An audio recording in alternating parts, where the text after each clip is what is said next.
Flowers ഒരു കോടിയിൽ ഒരു കന്നഡ മൂവിനെ കുറിച്ച് സംസാരിച്ചില്ലേ, അത് എന്തായിരുന്നു, ഏതായിരുന്നു ആ മൂവി? അത് ലോക്ക് എന്നാണ് അതിൻ്റെ പേര്. ലോക്ക്.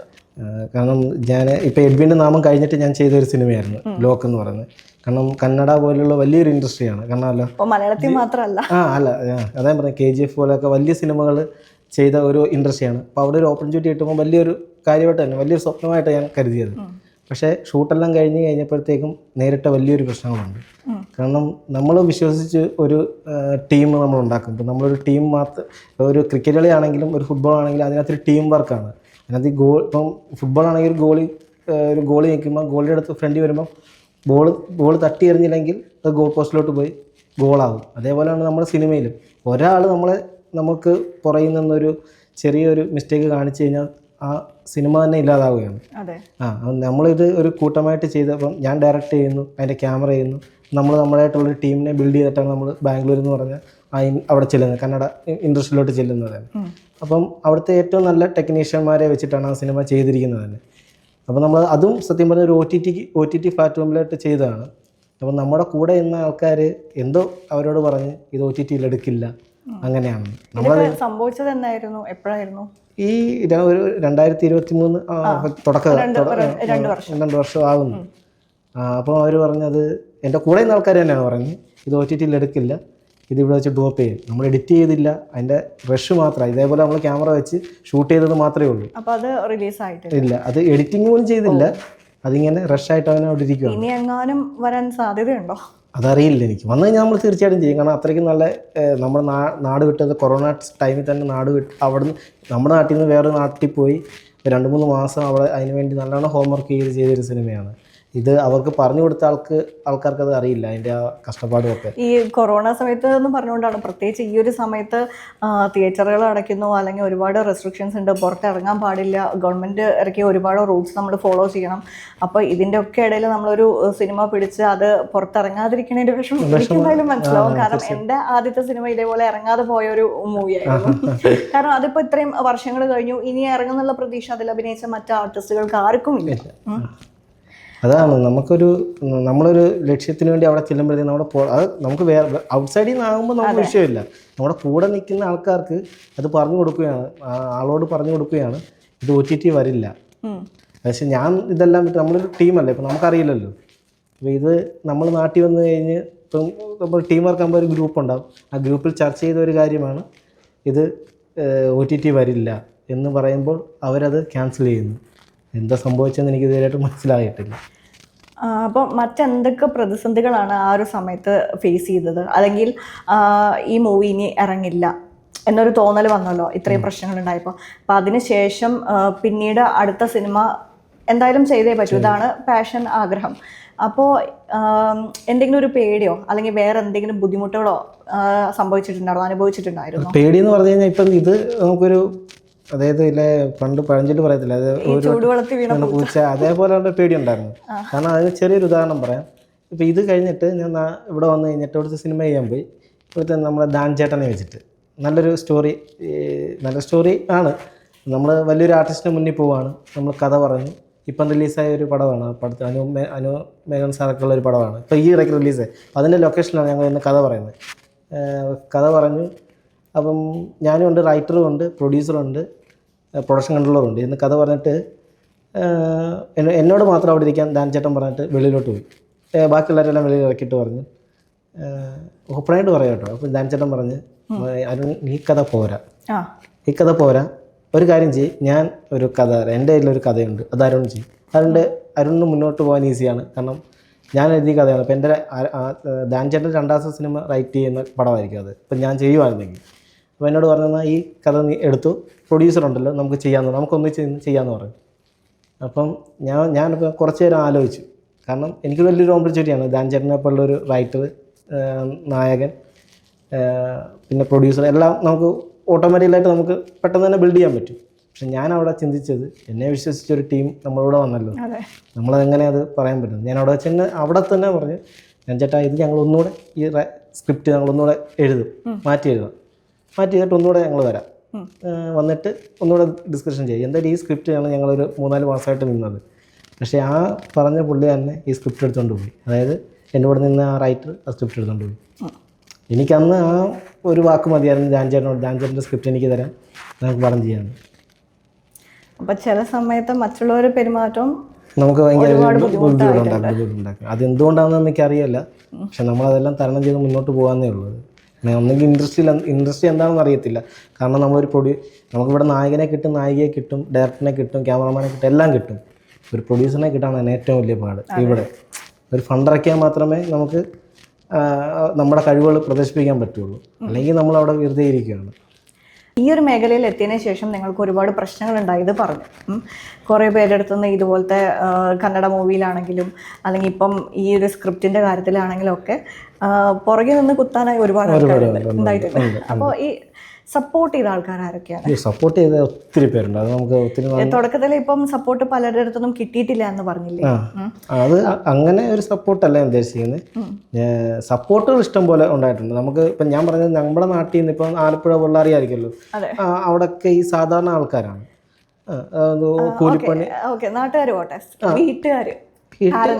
വീട്ടുകാരൊക്കെ എല്ലാത്തിനും സപ്പോർട്ടാണ്. എല്ലാത്തിനും നമ്മളോടെ തന്നെ ചങ്കുപോലെ നിൽക്കുന്ന അച്ഛനും അമ്മയും ഒക്കെ. അങ്ങനെയല്ല, ഇപ്പം കോളേജ് വിദ്യാഭ്യാസം കഴിഞ്ഞിരിക്കുന്ന ഒരു സമയത്തല്ലേ ഈ ഒരു സിനിമയിലേക്ക് ഇറങ്ങിത്തിരിക്കാമെന്ന് കോളേജ് പഠിച്ചുകൊണ്ടിരിക്കുന്ന സമയത്ത് അപ്പോ ഈ ആഗ്രഹം വീട്ടുകാരോട് ഷെയർ ചെയ്തിട്ടുണ്ട്? പിന്നെ അതിന് മുന്നേ തന്നെ ഷെയർ ചെയ്തിട്ടുണ്ട്. അവരെന്ത് പറഞ്ഞു? അവരെന്നെ ഓടിച്ചു. അത്രയും കേട്ടാ മതി. അല്ല, പെട്ടെന്ന് വീട്ടുകാർ സപ്പോർട്ട് അവർക്കറിയില്ലല്ലോ, സിനിമ എന്ന് പറയുന്നത് അവർക്കറിയില്ലല്ലോ. അതെ, കാരണം പ്രത്യേകിച്ച് നമ്മുടെ കേരളത്തില് ഒരു ടിപ്പിക്കൽ മല്ലു പാരന്റ്സ് അവര് സപ്പോർട്ട് ചെയ്യുന്ന പറഞ്ഞു കഴിഞ്ഞാൽ വിശ്വസിക്കാൻ അങ്ങനെ അവര് സപ്പോർട്ട് ചെയ്യുന്ന പറഞ്ഞു കഴിഞ്ഞാൽ അവര് അല്ല, ഒരു കോളേജിൽ പഠിക്കുന്ന ഒരു ചെറിയ കൊച്ചു പയ്യൻ പാരന്റ്സോട് അമ്മ എനിക്ക് നാളെ സിനിമ പഠിക്കണം എന്ന് പറയുകയാണെങ്കിൽ പോയിരുന്ന് പഠിക്കണമെന്നേ പറയൂ, അല്ലെങ്കിൽ വേറെ വല്ല ജോലിക്ക് പോടാ. തീർച്ചയായിട്ടും വളരെ ചെറിയൊരു ശതമാനം പാരന്റ്സ് മാത്രമേ സപ്പോർട്ട് ചെയ്യുള്ളൂ. പിന്നീട് അവരെങ്ങനെ സമ്മതിച്ചു? അല്ല, പിന്നീട് നമ്മുടെ ഓരോ മുന്നോട്ടുള്ള സ്റ്റെപ്പുകൾ കണ്ടപ്പോൾ അവർക്ക് മനസ്സിലായി ഇത് അവൻ നേർവഴിയായിട്ടുള്ള ഒരു ഇതിലാണ് പോകുന്നത് എന്ന് മനസ്സിലാക്കിയപ്പോഴാണ് പിന്നെ സപ്പോർട്ട് കിട്ടിയത്. അപ്പോൾ ഞാൻ 1.5 വർഷമായിട്ട് വീട്ടിലില്ലായിരുന്നു സത്യം പറഞ്ഞത്. നാട് വിട്ടു. അതുകൊണ്ട് പിന്നെ വലിയ വിഷയമില്ലായിരുന്നു. എവിടെ പോയി അതൊക്കെ ഇങ്ങനെ അതുകൊണ്ട് പിന്നെ വലിയ വിഷയമില്ല. പേരൻസിന്റെ വലിയ ശല്യങ്ങളൊന്നുമില്ല. അല്ല, അപ്പൊ അവര് തിരിച്ചു വിളിച്ചില്ലേ? അവര് വിളിക്കാൻ ഫോണില്ലല്ലോ. ഫോണില്ലാണ്ട് നാട് വിട്ടുപോയി. അടിപൊളി. അപ്പൊ എങ്ങോട്ടാ പോയതെന്ന് പറയാൻ പറ്റില്ല? അല്ല, അതൊക്കെ പറയാൻ പറ്റും. പിന്നെന്താ, എവിടേക്കായിരുന്നു? അതൊക്കെ പല ആന്ധ്ര ദൂര സ്ഥലങ്ങളിലൊക്കെയാണ്. അപ്പോ നാട് വിട്ടു പോവാൻ മീൻസ് അവിടെ എന്തെങ്കിലും ഒന്നുമില്ല, വെറുതെ ചാൻസ്. എന്നിട്ട് എത്ര കാലം അവിടെ നിന്നു? 1.5 വർഷം. 1.5 വർഷം. 1.5 വർഷം എന്ന് പറയുമ്പോ എന്തെങ്കിലും ജോലി ഉണ്ടായിരുന്നോ? ജോലി പിന്നെ ഇവിടെ പാലാരിവട്ടം എന്ന് സ്ഥലം അറിയും, അവിടെ ഒരു ഹോട്ടലിൽ ജോലി ചെയ്തായിരുന്നു കുറച്ച് നാള്. അല്ലാതെ വേറെ ജോലിയൊന്നും ഇല്ലായിരുന്നു. ഇതേപോലെ ചാൻസ് ചോദിച്ചു. അല്ല, ഞാൻ ആലോചിക്കുക ഈ ആന്ധ്ര അല്ലെങ്കിൽ അങ്ങനത്തെ സ്ഥലങ്ങളിലേക്കൊക്കെ കേരളത്തിന് വിട്ടു പോയി കഴിഞ്ഞാൽ ഭയങ്കര കഷ്ടപ്പാടാവില്ലേ? അതാ പറഞ്ഞത്, നമ്മള് ആ സ്ഥലത്ത് ഇറങ്ങുന്നില്ല. ഞാൻ പറഞ്ഞൊരു യാത്ര ഉണ്ടായിരുന്നു ആദ്യം പറഞ്ഞു, അതേപോലെ യാത്രയായിരുന്നു ട്രെയിനിൽ അങ്ങോട്ടും ഇങ്ങോട്ടും യാത്ര. പക്ഷെ 1.5 വർഷം ട്രെയിനിൽ അങ്ങോട്ടും ഇങ്ങോട്ടും പോകാൻ പറ്റില്ല. അത് കള്ളവണ്ടിയൊക്കെ കയറിയ പോകുന്നത്. അത് അങ്ങനെ ഇങ്ങനെയൊക്കെ പോയി. പിന്നെ ഇവിടെ വന്ന് എറണാകുളം പോലുള്ള സ്ഥലത്തെത്തി. പിന്നെ ജോലി ചെയ്താലേ മുന്നോട്ട് പോകാൻ പറ്റത്തുള്ളൂ മനസ്സിലായി. അവസാനം എങ്ങനെ വീട്ടിലെത്തിപ്പെട്ടു? അത് 1.5 വർഷം കഴിഞ്ഞിട്ടാണ്. ഇപ്പൊ ഒരു രാത്രിയിലേക്ക് കയറിച്ചില്ല. വീട്ടുകാരെങ്ങനെ പ്രതികരിച്ചു? അവര് ഞാൻ മരിച്ചെന്നൊക്കെയാണ് വിചാരിച്ചിട്ടുണ്ടായിരുന്നു. അവര് മരിച്ചെന്നൊക്കെ വിചാരിച്ചത്, ട്രെയിൻ തട്ടി മരിച്ചെന്നും. അപ്പോ അത് ഞാൻ ആദ്യം തമാശ രീതിയിലാണ് കണ്ടത്. പക്ഷെ ഇങ്ങനെയൊക്കെ വിചാരിക്കണമെന്നുണ്ടെങ്കിൽ കുറച്ചും കൂടി വിഷയം സീരിയസ് ആണല്ലോ. സീരിയസ് മീൻസ് ഞാനങ്ങ് പോയി. കാരണം അപ്പൊ അവര് ഇങ്ങനെ മകനെ കാണാലോ എന്ന് പറഞ്ഞിട്ട് പറഞ്ഞിട്ടാണോ പോയത്? അല്ല, പറഞ്ഞിട്ടില്ല. അപ്പൊ ഒരു പോലീസിന് കംപ്ലൈന്റ് കൊടുത്തോ? അങ്ങനെയൊന്നുമില്ല. അവർക്കൊക്കെ അതിനുള്ള ഒരു ഇതുണ്ടാവുന്ന എനിക്കറിയില്ല. എനിക്കറിയത്തില്ല, അന്ന് സംഭവിച്ചില്ല അത്. ഒന്നാമത് ഇത്രയും വർഷങ്ങൾ. അപ്പം പിന്നെ അത് അവര് പറ്റിയില്ല. പിന്നെ അമ്മ ഞാൻ ചെന്നപ്പോഴത്തേക്കും പെങ്ങളോടൊക്കെ പറഞ്ഞ കേൾക്കാം, വാർത്തയിലൊക്കെ നോക്കുമെന്ന്, ഞാൻ ഇങ്ങനെ പത്രത്തിൽ നോക്കുമെന്ന്, ഇങ്ങനെ അജ്ഞാത ജഡമുണ്ടോ എന്നൊക്കെ. എന്നിട്ട് മരിച്ചുപോയി എന്ന് കരുതിയ ഒരാള് രാത്രി വന്നപ്പോൾ അത് അമ്മയ്ക്ക് ഭയങ്കര ഷോക്കിംഗ് ആയി. ഭയങ്കര സന്തോഷമുണ്ട്, കരഞ്ഞിനും കരച്ചിലും. അപ്പോൾ ഇതാരും മോട്ടിവേഷനായിട്ട് എടുക്കരുത്. ആരെങ്കിലും എവിടെയെങ്കിലും പോകുമ്പോൾ വീട്ടുകാരോടൊക്കെ അറിയിച്ചിട്ട് വേണം പോവാൻ. സിനിമ മാത്രമല്ല, അത്യാവശ്യം പരസ്യങ്ങളും ഡയറക്റ്റ് ചെയ്തിട്ടുള്ള ആളല്ലേ? തീർച്ചയായിട്ടും. എത്ര പരസ്യങ്ങൾ ഡയറക്റ്റ് ചെയ്തിട്ടുണ്ട്? ഒരുപാട്. ഓക്കെ. അപ്പോൾ ഒരു ഹോസ്പിറ്റലിന് വേണ്ടി ഒരു പരസ്യം ഡയറക്റ്റ് ചെയ്തു, പക്ഷെ എന്തുകൊണ്ട് പ്രതിഫലം വാങ്ങിയില്ല? നമ്മൾ എല്ലാവരും വർക്ക് ചെയ്യുന്നത് നമ്മളൊരിക്കലും വർക്ക് ചെയ്യുന്നത് ഫ്രീ ആയിട്ടോ അല്ലെങ്കിൽ എന്തെങ്കിലും ഒരു സോഷ്യൽ സർവീസ് എന്നുള്ള രീതിയിലല്ല നമ്മൾ പണിയെടുക്കുന്നത്. എല്ലാവർക്കും പൈസ ഉണ്ടെങ്കിലേ ജീവിക്കാൻ പറ്റുള്ളൂ. മാത്രമല്ല പ്രത്യേകിച്ച് നിങ്ങളൊരു അത്രയും ബുദ്ധിമുട്ടി കഷ്ടപ്പെട്ട് മുന്നേറി വന്നൊരു വ്യക്തിയാണ്. അപ്പോൾ ഈ പ്രതിഫലം വാങ്ങാതിരിക്കുക എന്ന് പറയുമ്പോൾ അതിൽ നിങ്ങൾക്ക് എന്ത് ലാഭമാണുള്ളത്? എന്തുകൊണ്ടാണ് അങ്ങനെ ചെയ്തത്? അല്ല, പ്രതിഫലം വാങ്ങിയിട്ടില്ലെന്നല്ല, നല്ലൊരു പ്രതിഫലം അവർ പറഞ്ഞു. കോഴിക്കോടുള്ള എൻ്റെ ഫ്രണ്ട് തന്നെയാണ്, വിമൽ എന്ന് പറഞ്ഞ ഡോക്ടറാണ്, വൈഫും ഡോക്ടറാണ്. അപ്പോൾ ഒരു ഹോസ്പിറ്റലുണ്ട്, നല്ല ഫേമസ് ആയിട്ടുള്ള ഒരു ഹോസ്പിറ്റലുണ്ട്. ഹോസ്പിറ്റലിൻ്റെ പേരൊക്കെ ഞാൻ പിന്നീട് പറയാം, കാരണം അത് അവരുടെ പരസ്യം കാര്യങ്ങളൊക്കെ അപ്ലോഡ് ചെയ്യുന്നുണ്ട്, വലിയ ചാനലിലൊക്കെ വരുന്നുണ്ട്. അപ്പം അന്ന് അവർ ക്യാൻസർ പേഷ്യൻറ്റിന് വേണ്ടി ഡയാലിസിസ് എന്ന് പറഞ്ഞൊരു സംഭവം അവിടെ തുടങ്ങുകയാണ്. വലിയൊരു രീതിയിലാണ് തുടങ്ങുന്നത്. അപ്പം അവിടെ ഞാൻ കണ്ടിട്ടുണ്ട്, ഞാൻ പറഞ്ഞല്ലോ ഇതിന് മുമ്പത്തെ ഒരു ക്വസ്റ്റ്യൻ ചോദിച്ചല്ലോ, ഈ വീട് വിട്ടുപോയ കാര്യം. അപ്പോൾ അന്ന് ഞാൻ തിരുവനന്തപുരം RCC എന്ന് പറയുന്ന ഒരു സ്ഥലത്ത്, അവിടെ എല്ലാ ദിവസവും ഫുഡ് കിട്ടും. അപ്പം ഞാൻ അവിടെ പോയി ഫുഡ് എന്തെങ്കിലും ഉച്ചയ്ക്ക് പോയി കഴിക്കാറുണ്ട്. അപ്പം അന്ന് ഏറ്റവും കൂടുതൽ അവിടെ വരുന്നത് പാവപ്പെട്ട വീട്ടിലെ ആൾക്കാരാണ്. 100 രൂപയ്ക്ക് പോലും ഈ ഉള്ളതെല്ലാം വിറ്റ് പെറുക്കി ചികിത്സിച്ച് ഒക്കെ ആയിട്ടായിരിക്കും അവിടെ വരുന്നത്. അപ്പം അവിടെ വരുന്ന ഒരു 100 രൂപയ്ക്ക് വേണ്ടി മറ്റുള്ളവരുടെ മുന്നിൽ കൈ നീട്ടേണ്ട ആൾക്കാർ വരെ ഞാൻ കണ്ടിട്ടുണ്ട്. അപ്പോൾ ഇവിടെ ഒരു വലിയൊരു ഹോസ്പിറ്റൽ അവർ സ്റ്റാർട്ട് ചെയ്തപ്പോഴത്തേക്കും എനിക്ക് നല്ല പ്രതിഫലമാണ് അവർ ഓഫർ ചെയ്തത്. ഞാനപ്പോൾ അവരോട് പറഞ്ഞൊരു കാര്യമാണ്, എന്നൊരു കാര്യം ചെയ്യും, ഈ പ്രതിഫലം നിങ്ങൾ ഇങ്ങനെയുള്ള ക്യാൻസർ രോഗികൾക്ക് നിങ്ങൾ കൊടുക്കൂ, ഡയാലിസിസ് ചെയ്യാൻ കൊടുക്കൂ എന്ന് പറഞ്ഞ് സെലക്ട് ചെയ്തിട്ട് അപ്പോൾ അവർക്കതൊരു ഉപയോഗം. പക്ഷെ അത് സമൂഹം ഏറ്റെടുത്തില്ല, സോഷ്യൽ മീഡിയ ഏറ്റെടുത്തില്ല. ആരെങ്കിലും ഒരു നല്ല കാര്യം ചെയ്തു കഴിഞ്ഞാൽ നെഗറ്റീവിൻ്റെ പുറകെ പോകാനായിട്ട് ഒരുപാട് ആൾക്കാരുണ്ട്. പക്ഷെ എന്തെങ്കിലും ഇങ്ങനത്തെ നല്ല കാര്യങ്ങൾ ചെയ്തു കഴിഞ്ഞാൽ അതിനെ സപ്പോർട്ട് ചെയ്യാൻ വളരെ കുറച്ച് ആളുകൾ മാത്രമേ ഉണ്ടാവൂ. അപ്പൊ അതിലെന്തെങ്കിലും വിഷമമുണ്ടോ? അതായത് അതിന് വിഷമമൊന്നുമില്ല. അല്ല, മാത്രമല്ല നിങ്ങൾ താമസിക്കുന്നത് അത്രയും കഷ്ടപ്പാടോട് കൂടിയിട്ടാണ്, ഒരു വാടക വീട്ടിലല്ലേ താമസിക്കുന്നത്. അപ്പൊ നമ്മള് അപ്പൊ നമ്മള് നമ്മളുടെ കഷ്ടപ്പാട് അല്ലെങ്കിൽ നമ്മൾ പണിയെടുത്തു, അതിന്റെ ശമ്പളം വാങ്ങാതിരിക്കുക, ആ റെമ്യൂണറേഷൻ വാങ്ങാതിരുന്നിട്ട് അപ്പൊ അതിലെന്തെങ്കിലും വിഷമം തോന്നിയിട്ടുണ്ടോ? ഒരു വിഷമവുമില്ല, സന്തോഷം മാത്രമേ ഉള്ളൂ. പക്ഷേ ഇത് നമ്മൾ പറഞ്ഞു കഴിഞ്ഞപ്പം ആ ഹോസ്പിറ്റലുകാരത് ഒരു ഇതാക്കി, അവരുടെ ഒരു പരസ്യം പോലെ അവർ എടുത്ത് ഫേസ്ബുക്കിലൊക്കെ ഇട്ടപ്പോഴത്തേക്കും കുറേ പേര്, പക്ഷെ അത് നെഗറ്റീവായിട്ടും കുറേ പേര് അതിനെ കണ്ടു. അവനത് ഫേസ്ബുക്കിൽ ഇട്ടത് വേറെ ഇനി എന്തെങ്കിലും ഉദ്ദേശം കൊണ്ടാണോ എന്നൊക്കെയുള്ള രീതിയിലുള്ള ഒരു ചർച്ചകളൊക്കെ വന്നു. പക്ഷെ അതൊന്നും നമ്മൾ മൈൻഡ് ചെയ്യുന്നില്ല. കാരണം ഞാൻ മുമ്പ് തമാശ രൂപേണയാണെങ്കിൽ പറഞ്ഞ കാര്യമെങ്കിൽ ഞാൻ സീരിയസ് ആയിട്ട് പറഞ്ഞു. 2-3 ദിവസം മുമ്പേ വന്ന് നമ്മുടെ വാടകക്കാരൻ വന്നിട്ട് എൻ്റെ ഒരു അഭിപ്രായം ഞാൻ പറയട്ടെ, ഒരു നല്ലൊരു ഫ്രണ്ട് എന്നുള്ള രീതിയിൽ. ശരിക്കും അവർ പറഞ്ഞത് എത്രയാണെന്ന് ഞാൻ ചോദിക്കുന്നില്ല, പ്രതിഫലം എത്രയാണെന്ന് എനിക്ക് അറിയണ്ട. പക്ഷെ അതിൽ നിങ്ങൾക്ക് ചെറിയൊരു എമൗണ്ട് എങ്കിലും വാങ്ങായിരുന്നു എന്നാണ് ഞാൻ പറഞ്ഞത്.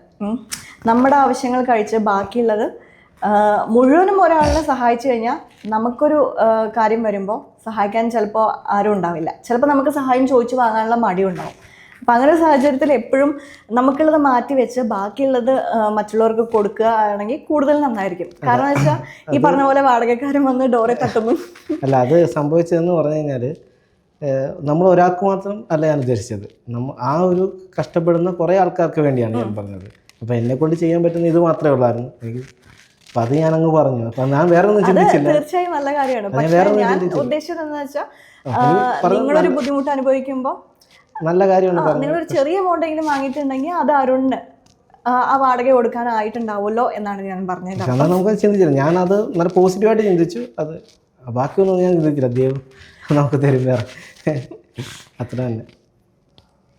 നമ്മുടെ സിംഗർ വേടനുമായി കമ്പയർ ചെയ്തിട്ട് ഒരുപാട് പോസ്റ്റുകൾ സോഷ്യൽ മീഡിയയിൽ വരുന്നുണ്ട്, അരുണുമായിട്ട് കമ്പയർ ചെയ്തിട്ട്. അപ്പോൾ അതിനെക്കുറിച്ച് എന്താ പറയാനുള്ളത്? വേടനും ഞാനും 2 ഫീൽഡിൽ വർക്ക് ചെയ്യുന്ന ആൾക്കാരാണ്. കാരണം അത് സോഷ്യൽ മീഡിയയിലാണ് അതിൻ്റെ ഇത് വന്നത്. അത് ഇപ്പം രാഷ്ട്രീയപരമായിട്ട് തന്നെ അത് വന്ന ഒരു ഇതായിരുന്നു. രാഷ്ട്രീയം പറയുന്നില്ല, രാഷ്ട്രീയം വിട്ടേക്ക്. പക്ഷെ അത് വേടൻ എന്ന് പറയുന്നത് നല്ലൊരു ഗായകനാണ്. നമ്മുടെ പടത്തിനകത്ത് 2-3 ഇപ്പം കതിരവനകത്ത് 2 പാട്ട് എഴുതുന്നുണ്ട്, ഒരു പാട്ട് പാടുന്നുണ്ട്. ഇപ്പം അവസാനമായിട്ട് ഞങ്ങൾ മീറ്റ് ചെയ്യുകയും ചെയ്തു. വേടനുമായിട്ട് ഞാൻ കമ്പയർ ചെയ്യേണ്ട ഒരു ആവശ്യവുമില്ല. പക്ഷെ അത് ഒരു കമ്മ്യൂണിറ്റിയെ അങ്ങോട്ടും ഇങ്ങോട്ടും വേർതിരിക്കാൻ വേണ്ടി ആ ഒരു പോസ്റ്റ് ഇട്ടതാണ് അവർ. അപ്പോൾ ആളുകൾ അങ്ങനെ കമന്റ് ഇട്ടാലും വേടനും അരുണും നല്ല സുഹൃത്തുക്കളാണ്. ആണ്, തീർച്ചയായിട്ടും. ഞങ്ങളിപ്പോൾ അവസാനമായിട്ട് വേടൻ്റെ വീട്ടിൽ പോയി കണ്ട് സംസാരിച്ചു, നമ്മുടെ പടത്തിലേക്ക് ക്ഷണിക്കുകയും ചെയ്തു. പാട്ടിപ്പോൾ നമ്മുടെ പടത്തിന് വേണ്ടി പാട്ട് എഴുതിക്കൊണ്ടിരിക്കുകയാണ്, പാട്ട് പാടുന്നുമുണ്ട്. അത് നമുക്ക് ഒരിക്കലും അങ്ങനെ താരതമ്യം ചെയ്യാൻ പറ്റില്ല. ഈ പറഞ്ഞ പോലെ തന്നെ ആളുകൾ എന്തെങ്കിലും നെഗറ്റീവ് കണ്ടെത്താൻ വേണ്ടി നടക്കും. നെഗറ്റീവ് കണ്ടു കഴിഞ്ഞാൽ അതിന്റെ പുറകെ പോവുള്ളൂ. അല്ല, ഒരാളെ താഴ്ത്തി കെട്ടി ഒരാളെ പൊക്കി കാണിക്കാൻ വേണ്ടിയാണ് അവിടെ അത് കാണിക്കുന്നത്. അത് ഒരിക്കലും ശരിയല്ല. അത് യോജിക്കുന്ന ഒരു കാര്യമല്ല. ഈ എന്താ പറയുക, ജാതി എന്ന പേരിലാണോ, പൊളിറ്റിക്സ് എന്ന പേരിലാണോ, അതോ മറ്റെന്തെങ്കിലും കാരണം വെച്ചിട്ടാണോ ഇങ്ങനെ അധിക്ഷേപിച്ചത് ആളുകൾ? അതെ, എന്നെയാണോ? നിങ്ങൾ രണ്ടുപേരെയും കമ്പയർ ചെയ്ത് പറഞ്ഞെന്ന് പറഞ്ഞില്ലേ? അതിപ്പോൾ എല്ലാം കൂടെ മിക്സ് ചെയ്തിട്ടാണല്ലോ പറയുന്നത്. അപ്പോൾ അവർക്കതൊരു അജണ്ടയായിട്ട് എടുത്തേക്കാണത്. എങ്ങനെയും ഇപ്പം എന്നെ പൊക്കി കാണിച്ചിട്ട് മറ്റൊരാളെ താഴ്ത്തി കാണിക്കുമ്പം രണ്ടുപേർക്കും ഇടയിലൊരു ഇതുണ്ടാകും, ക്ലാഷ് ഉണ്ടാകും. അപ്പോൾ അവിടെ തമ്മിലടിയാകും. അപ്പോൾ അത് പക്ഷേ എനിക്കതിനോട് യോജിപ്പില്ല. ഞാൻ അതുകൊണ്ടാണ് എനിക്ക് ഇങ്ങനെ ഒരു വേദി തന്നെ കിട്ടിയത് ഭയങ്കര, അതൊരു പറയാൻ പറ്റിയൊരു വേദി തന്നെ ആയിട്ട് വലിയൊരു സന്തോഷമുണ്ട്. കാരണം വേടനൊരു വലിയൊരു റാപ്പ് സിംഗറാണ്, ലോകം അറിയുന്ന ഒരു വ്യക്തിയാണ്. അപ്പം പുള്ളിയെപ്പോലുള്ളൊരു വ്യക്തിക്ക് എന്നെയായിട്ട് താരതമ്യം ചെയ്യേണ്ട ഒരു ആവശ്യമില്ല. പുള്ളിയുടെ ഒരു വലിയൊരു മേഖലയിൽ കഴിവ് തെളിയിച്ച് മുന്നോട്ട് പോകുന്ന വ്യക്തിയാണ്. ഞാൻ എൻ്റെ ആയിട്ടുള്ള ഫീൽഡിൽ പെതുക്കെ പോകുന്ന ഒരു വ്യക്തിയാണ്. അപ്പം അതിനെ കമ്പയർ ചെയ്യേണ്ട ഒരു ആവശ്യവുമില്ല. അതൊരു ഞാൻ അതിന് എപ്പോഴും പറയുന്ന ഒരു അജണ്ടയാണ്. അതൊരു രണ്ടുപേരെ ഒരു കമ്മ്യൂണിറ്റിയെ തന്നെ ഒരു ക്ലാഷ് ആക്കാൻ വേണ്ടി നടത്തുന്ന ഒരു അജണ്ടയാണത്. ഇപ്പോൾ ഒരുപാട് ചെറുപ്പക്കാർ അരുണിനെ പോലെ സംവിധാന രംഗത്തേക്ക് അല്ലെങ്കിൽ സിനിമ ഫീൽഡിലേക്ക് എത്താനായിട്ട് ആഗ്രഹിക്കുന്നുണ്ട്. അപ്പോൾ ഈ ആളുകൾക്ക് കൊടുക്കാനുള്ള അഡ്വൈസ് എന്താണ്? ഞാൻ ആദ്യമേ പറഞ്ഞു തന്നെ, അതായത് കൂടെ നിർത്തുന്നവരാദ്യമേ ഞാൻ അല്ലാതെ വേറെ ഒന്നും വേണ്ട. കാരണം ഞാൻ നേരത്തെയൊക്കെ ഇൻ്റർവ്യൂ പറയുമായിരുന്നു, ഈ പരിശ്രമം കൊണ്ടെല്ലാം നേടാമെന്ന്. പക്ഷേ അത് നടക്കത്തില്ല. പരിശ്രമം കൊണ്ടുണ്ടെങ്കിൽ പുറയിൽ നമ്മളൊരു കൂടെ ഒരാളെ നിർത്തി കഴിഞ്ഞാൽ അവൻ അത് ഇല്ലാതാക്കും. പിന്നെ ഞാൻ പറഞ്ഞ പോലെ ഇതുപോലെ നാട് വിട്ടു പോകണമെങ്കിൽ വീട്ടിൽ പറഞ്ഞിട്ട് അല്ല, അതൊരു സ്വപ്നത്തിന് വേണ്ടി അങ്ങ് ഇറങ്ങി തിരിക്കുക. കാരണം വീട്ടുകാരോട് പറഞ്ഞിട്ട് അവർക്ക് മനസ്സിലാകത്തില്ലല്ലോ, അവർക്ക് അതിന് അറിവില്ല. സത്യം പറഞ്ഞാൽ അവർക്ക് അറിയില്ല. ഞാൻ സിനിമയിൽ നാളെ ഞാൻ സിനിമയിൽ പോവാണ് അവരോട് പറഞ്ഞിട്ട് കാര്യമില്ല. അപ്പം ഞാൻ ഇറങ്ങിപ്പോയി, ബാഗൊക്കെ എടുത്ത് ഇറങ്ങിപ്പോയി. പക്ഷേ അതിന് ബാക്കി കുറേ കാര്യങ്ങളുണ്ട്. കാരണം കുറേ ഇൻ്റർവ്യൂകൾ പറഞ്ഞ് ഫ്ലവേഴ്സിൻ്റെ ചാനലും പറഞ്ഞുകൊണ്ട് ഞാൻ അത് ഒത്തിരി ലാഗാക്കാൻ, അതിനകത്ത് ഒത്തിരി പറയാനാണെങ്കിൽ ഒത്തിരി കാര്യങ്ങളുണ്ട്. അപ്പം ഞാനിങ്ങനെ ഇറങ്ങിപ്പോന്നപ്പോഴത്തേക്ക് അതിനേക്കാളും രസം വേറൊരു കാര്യമുണ്ട്. ഇറങ്ങിപ്പോയപ്പോൾ നാട്ടുകാർ പറയുന്നത് കഞ്ചാവ് വിൽക്കാൻ പോയി, വാറ്റോ അങ്ങനെയുള്ള സംഭവം അതൊക്കെ ചെയ്യാൻ പോയെന്നൊക്കെയാണ് പറയുന്നത്. എനിക്ക് പറഞ്ഞ ഒരു മുറുക്കാൻ പോലും മുറുക്കാത്ത ഞാൻ ഇതൊക്കെ ചെയ്യാന്ന് പറയും. അതൊക്കെ ഭയങ്കര. പക്ഷേ ഇപ്പം അത് ഓർക്കുമ്പോൾ ഒരു സന്തോഷമുണ്ട്. അവർ പറഞ്ഞൊരു കോമഡിയായിട്ട് ഞാൻ ചിരിക്കുന്നു. പക്ഷെ അന്നതൊക്കെ കേൾക്കുമ്പോൾ ഭയങ്കര ഒരു സങ്കടമായിരുന്നു. അതായത് നമ്മൾ ചെയ്യാത്തൊരു കാര്യത്തിന് വേണ്ടി നാട്ടിൽ ചെന്നപ്പോൾ എല്ലാവരും പഴിച്ചാരാന്ന് പറഞ്ഞു. നാട്ടിൽ ചെന്നപ്പോഴത്തേക്ക് ആരും നമ്മളെ അടുപ്പിക്കുന്ന പോലെയില്ല. നമുക്ക് പണ്ട് തോളത്ത് കയറ്റുണ്ടായിരുന്നവർ പിന്നെ നമ്മളെ മാറി നടക്കും നമ്മളെ കണ്ടിട്ട്. പക്ഷെ ഇപ്പം മാറി, ഇപ്പം സ്വീകരണമായി ഭയങ്കര